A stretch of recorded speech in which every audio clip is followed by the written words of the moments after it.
राधे राधे। चलिए, सब बढ़िया है जी। ओके, आज हम लोग नया चैप्टर शुरू करने जा रहे हैं। चैप्टर का नाम है क्या? संधि। क्या जी? संधि। मोस्ट इंपोर्टेंट चैप्टर संधि। ठीक है, हिंदी का मोस्ट इंपोर्टेंट चैप्टर संधि। ठीक है, ये 3-4 चैप्टर हिंदी में जो सबसे कठिन लगता है, एक संधि, समास और छंद अलंकार। ठीक है, सभी बच्चे को परेशान किए रहता है। कौन? ये संधि और समास, छंद अलंकार। बट मेरे साथ आप आइए, आपको यकीन ही नहीं, हमको विश्वास है कि आपको क्लासरूम में ही ये संधि का कंसेप्ट पूरा क्लियर हो जाएगा, और क्लियर ही नहीं, याद भी हो जाएगा। ठीक है, आइए, चैप्टर का नाम है संधि। संधि का शाब्दिक अर्थ होता है मेल। संधि का शाब्दिक अर्थ क्या होता है? मेल। अब कहता है कि संधि कहते किसको है ना? संधि कहते किसको है, यानी संधि है क्या? ठीक, तो कहता है दो निकटवर्ती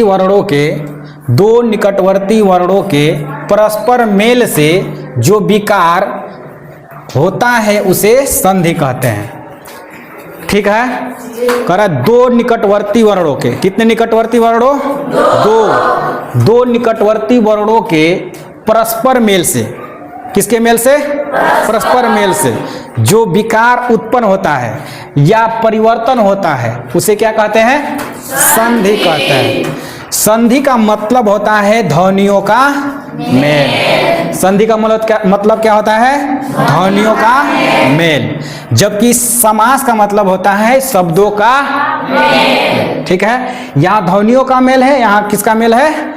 शब्दों का मेल। किसी को कोई दिक्कत है? नहीं। संधि का डिफिनेशन क्या है? कह रहा है दो निकटवर्ती वर्णों के मेल से जो विकार उत्पन्न होता है वो क्या है? संधि। किसी को कोई दिक्कत? नहीं। आप बने रहिएगा मेरे साथ, है ना? आपको संधि का पूरा पोस्टमार्टम करने वाले हैं। ठीक है, चलिए आइए आगे बढ़ते हैं। कह रहा है इस संधि का 3 भाग होता है। कितने भाग होता है? 3 भाग होता है। पहला भाग होता है स्वर संधि। कौन संधि? स्वर संधि। ठीक है, दूसरा क्या होता है? व्यंजन संधि। कौन संधि बाबू? व्यंजन संधि। चौथा क्या होता है? तीसरा क्या होता है? विसर्ग संधि। कौन संधि?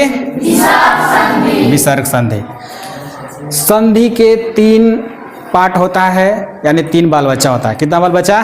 3 बाल बच्चा, है ना? 3 बाल बच्चा होता है, एक स्वर, एक व्यंजन और एक विसर्ग संधि। चलिए, ये स्वर संधि, व्यंजन संधि और विसर्ग संधि का 3 क्लास होता है ना? 3 वीडियो बनता है, जिसमें आज हम लोग पढ़ेंगे स्वर संधि, और उसके बाद आपको व्यंजन संधि का एक वीडियो बनेगा, उसके बाद विसर्ग संधि का एक वीडियो बनेगा, है ना? आज हम लोग पढ़ने वाले हैं स्वर संधि। ठीक है, चलिए आइए आते हैं आगे। अब कहता है कि स्वर संधि किसे कहते हैं? कह रहा है 2 स्वरों के मेल से। कितने स्वरों के मेल से? 2 स्वरों के मेल से। 2 स्वर आपस में मिलते हैं तो जो उनके विकार उत्पन्न होता है उसी को क्या बोलते हैं? स्वर संधि कहते हैं। ठीक है, क्लियर है यहाँ तक? 2 स्वरों के मेल से जो विकार उत्पन्न होता है उसे हम क्या कहते हैं? स्वर संधि कहते हैं। कोई दिक्कत? नहीं। अब इस स्वर संधि के 5 प्रकार होते हैं। कितने प्रकार होते हैं? 5 प्रकार होते हैं। पहला दीर्घ संधि, दूसरा गुण संधि, तीसरा वृद्धि संधि, चौथा यण संधि, अयादि संधि, पांचवा क्या है? अयादि संधि। इस स्वर संधि के 5 प्रकार होते हैं। पहला दीर्घ संधि, दूसरा गुण संधि, तीसरा वृद्धि संधि, चौथा यण संधि, पांचवा अयादि संधि। आप इधर उधर कर सकते हैं, कोई दिक्कत नहीं है। मतलब कि नंबर आप इधर उधर कर सकते हैं, ठीक है, इसमें कोई दिक्कत नहीं है, ठीक है। मेरे सीक्वेंस में सबसे पहले मैं इसको गुण संधि को पढ़ाता हूं, उसके बाद वृद्धि को, उसके बाद यण आदि, लास्ट में मैं पढ़ाता हूं दीर्घ संधि को। अभी हम लोग इन चारों का पोस्टमार्टम करने वाले हैं, बिल्कुल, है ना। और आपको यकीन नहीं, मुझको विश्वास है कि आपको अभी के अभी इस क्लास में क्या होगा? याद होगा, बिल्कुल। ओके, चलिए आगे बढ़े। चलिए, कहता है दीर्घ संधि, है ना। दीर्घ संधि इसको हम लोग बाद में पढ़ेंगे, सबसे पहले इसको आते हैं। यहाँ तक आपको क्लियर है? किसी को डाउट? एक बार रिकॉल करते हैं। कह रहा है कि संधि का शाब्दिक अर्थ क्या होता है बाबू? मेल। संधि का शाब्दिक अर्थ क्या होता है? मेल। संधि कहते किसको हैं? तो दो निकटवर्ती वर्णों के मेल से जो विकार उत्पन्न होता है उसे क्या कहते हैं? संधि कहते हैं, ठीक है। संधि के कितने प्रकार हैं? 3 प्रकार होते हैं। कितने प्रकार? 3 प्रकार होते हैं। एक स्वर संधि, दूसरा व्यंजन संधि, तीसरा विसर्ग संधि। पहला स्वर संधि। स्वर संधि के 5 प्रकार होते हैं, है ना। स्वर संधि कहते किसको हैं? तो दो स्वरों के मेल से जो विकार उत्पन्न होता है उसे क्या कहते हैं? स्वर संधि कहते हैं। स्वर संधि के 5 प्रकार।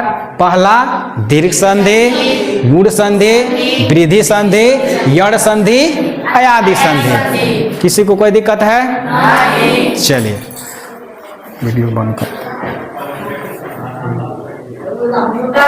चलिए आइए बाबू, हम लोग ने इससे पहले क्या पढ़ा था? तो संधि के क्या पढ़ा था हम लोग ने? संधि का शाब्दिक अर्थ जाना था। संधि का शाब्दिक अर्थ जाना था कि ध्वनियों शब्द मेल होता है ना। संधि का शाब्दिक अर्थ हम लोगों ने जाना था मेल। इसके बारे में हम लोग संधि का डिफिनेशन जाना था। डिफिनेशन जानने के बाद हम लोगों ने संधि के प्रकार को पढ़ा था, है ना। संधि के प्रकार कौन कौन था? तो स्वर संधि, व्यंजन संधि, विसर्ग संधि। चलिए आते हैं, अब आते हैं स्वर संधि में, है ना। स्वर संधि, स्वर संधि के बारे में हम लोगों ने जाना था। तो दो स्वरों के मेल से जो विकार उत्पन्न होता है उसे क्या कहते हैं? स्वर संधि कहते हैं। तो स्वर संधि के हम लोगों ने 5 प्रकार जाना था। कितने प्रकार? 5 प्रकार जाना था। पहला क्या था? दीर्घ संधि, गुण संधि, यण संधि, अयादि संधि, है ना। चलिए हम लोगों ने 5 जाना था। अब हम लोग जानते हैं स्वर संधि का पहला भाग गुण संधि के बारे में। किसके बारे में? गुण संधि के बारे में। गुण संधि, गुण संधि के बारे में हम लोग जानेंगे और याद भी करेंगे। मेरे साथ बने रहिएगा आप लोग, ठीक है। मजा आने वाला है और याद भी हो जाएगा। ऐसा दमदार कॉन्सेप्ट आपके सामने आएगा भी, है ना। आप जिंदगी में कभी गुण संधि को, मतलब गुण संधि को भूल नहीं सकते, है ना। देखते एकदम टिक करो। कैसे टिक करो? देखते। ऐसा कॉन्सेप्ट आपके सामने लाया गया है ना। चलिए आते हैं। कह रहा है गुण संधि। गुण संधि अ, आ, ई, उ और री मिल करके ए, ओ और बनते हैं, है ना। आपको समझ में नहीं आया होगा, है ना। कह रहा है गुण संधि अ, आ, ई, उ, है ना, री मिल करके ए, ओ और बन जाते हैं। ये ग्रामेटिकली नियम है, इसको रटना नहीं है। सिर्फ आपको याद करना है ए, ओ, और। क्या याद करना है? ए, ओ, और। चलिए, गुण संधि ए, ओ, और। इसको पहचानने का हमने सोचा कि इसको कैसे बच्चों के सामने बताया जाए कि आपको देखते ही आंसर याद हो जाए। तो हमने एक कंसेप्ट तैयार किया और आपके सामने वो कंसेप्ट आज देने जा रहे हैं। तो गुण संधि है ना, जिस संधि के है ना, जिस संधि में मात्र सिंगल मात्रा हो, क्या हो, सिंगल मात्रा हो, यानी बीच में ए ओ और आ जाए, सिंगल मात्रा आ जाए, क्या आ जाए, सिंगल मात्रा आ जाए, उसे क्या कहते हैं, गुण संधि कहते हैं। क्या कहते हैं, गुण संधि कहते हैं। यानी गुण संधि जिसके बीच में, संधि का मतलब ही होता है मेल, क्या होता है, मेल। एक यहाँ से आता, यहाँ से, बीच में क्या होता है, मेल होता है। संधि का मतलब ही होता है मेल, है ना, क्या होता है, मेल। तो जरा सा बीच में देखना है, बीच में क्या देखना है, ए ओ और आ जाए, ए भी नहीं आ रहा है तो आप सीधे देखिए कि जिस शब्द के, है ना, जिस शब्द में सिंगल मात्रा हो, क्या हो, सिंगल मात्रा हो, क्या हो, सिंगल मात्रा हो, वो कौन संधि, गुण संधि। जैसे यहाँ नरेंद्र में सिंगल मात्रा, नरेंद्र में सिंगल मात्रा, है ना, और यहाँ सुरेंद्र में सिंगल मात्रा, सत्येंद्र में सुंदर सिंगल मात्रा, नरेश में सुंदर सिंगल मात्रा, परमेश्वर में सिंगल मात्रा, सोमेश में सिंगल मात्रा। बीच में देखना है, कहाँ देखना है, बीच में। अगर आपको जहां दिख जाए सिंगल मात्रा, क्या दिख जाए, सिंगल मात्रा, या फिर ये दिख जाए या फिर और दिख जाए, समझ लेना कौन संधि है, गुण संधि है। जैसे यहाँ देखिए अथेष्ट में सिंगल मात्रा, महेंद्र में सिंगल मात्रा, रमेश में सिंगल मात्रा, राजेंद्र में सिंगल मात्रा, उमेश में सिंगल मात्रा, राकेश में सिंगल मात्रा, विरोचित में सिंगल मात्रा, हितोपदेश में सिंगल मात्रा, है ना, वो आया ना, ओ अभी ए की मात्रा हम लोग पढ़ रहे थे, अभी आया ओ की मात्रा। ही तो आया कि नहीं, ओ आया ना, सिंगल मात्रा, कौन संधि, गुण संधि, है ना। महोत्सव, ओ आया, वो आया सिंगल मात्रा। देवर्षि और आया ना, और बोलने से आपको पता चल जाएगा, देवर्षि और देवर्षि, महर्षि, ब्रह्मर्षि, और आ रहा है ना। अगर आपको ऐसा शब्द दिखे, आंख मूंद के क्या मारना है, गुण संधि, है ना, क्या मारना है, गुण संधि, है ना। देखिए जैसे ब्रह्मर्षि, राजर्षि, महर्षि, है ना, कौन संधि, गुण संधि। अगर आपको दिखने में मिल जाए, आंख से दिखने में मिल जाए, बीच में सिंगल मात्रा, क्या दिख जाए, सिंगल मात्रा, ए ओ और, क्या दिख जाए, ए ओ और, कौन संधि, गुण संधि, कौन संधि, गुण संधि। कहीं भी नजर के सामने कान से सुनने को मिल जाए, क्या मिल जाए, ए ओ और, यानी सिंगल मात्रा, ए की मात्रा, ओ की मात्रा, और की मात्रा, आपको क्या संधि लगाना है, गुण संधि। जैसे देवर्षि, ब्रह्मर्षि, राजर्षि, है ना, आ रहा है और आ रहा है लास्ट में महर्षि, ब्रह्मर्षि, कौन संधि, गुण संधि। इसको यहाँ तक किसी को दिक्कत है, आइए आते हैं वृद्धि संधि। वृद्धि संधि में क्या हो गया, वृद्धि संधि मतलब संधि बूढ़ा हो गया। वृद्धि मतलब क्या होता है, बूढ़ा, वृद्धि माने बूढ़ा, संधि क्या हो गया जी, बूढ़ा हो गया। यानी आपको डबल मात्रा दिख जाए, क्या दिख जाए, डबल मात्रा। हमने यहाँ आपको ये ग्रामेटिकली नियम लिखा है, ये ग्रामेटिकली नियम है बाबू, ग्रामेटिकली नियम को रटना नहीं है ना। आपको क्या वृद्धि संधि में क्या हमने लिख दिया, आ प्लस ए ओ मिला तो क्या बना, ए मिला और ओ मिला, है ना, क्या मिला, ए मिला और ओ मिला। यहाँ सॉरी डबल मात्रा, है ना, क्या मिलेगा, डबल मात्रा, सॉरी डबल मात्रा, ठीक है। यानी वृद्धि संधि, संधि क्या हो रहा है, अब बूढ़ा हो गया। यानी आपको सुनने को मिल जाए, देखने को मिल जाए, बीच में डबल मात्रा, कौन संधि, वृद्धि संधि, कौन संधि, वृद्धि संधि। जैसे एकैक में डबल मात्रा, लोकैक में डबल मात्रा, बीच में खोजना है, कहाँ खोजना है, बीच में। मतैक में डबल मात्रा, धनेश में डबल मात्रा, सदैव में डबल मात्रा, वधायो में डबल मात्रा, महेश में डबल मात्रा, सर्वेश्वर में डबल मात्रा, हाँ, प्रमोद में डबल मात्रा, है ना। यानी जहां आपको दिख जाए, क्या दिख जाए, डबल मात्रा। कंसेप्ट को मारो गोली, है ना, ये ग्रामेटिकली नियम है, इसको मारो गोली। आपको सिर्फ याद रखना है, देखते ही क्या हो जाए, देखते देखते टिक कर मारो ना, देखते टिक मारो। जैसे आंख के सामने दिख गया डबल मात्रा, कौन संधि? वृद्धि संधि, है ना।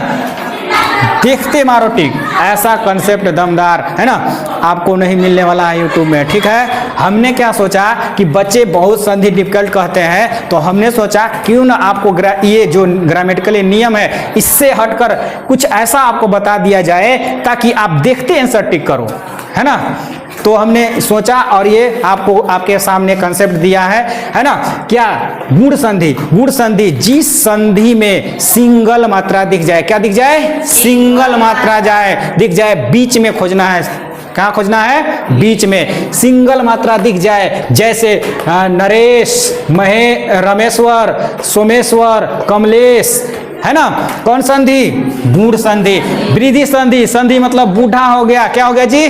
बूढ़ा हो गया। बीच में आपको क्या दिख जाए? डबल मात्रा दिख जाए। क्या दिख जाए?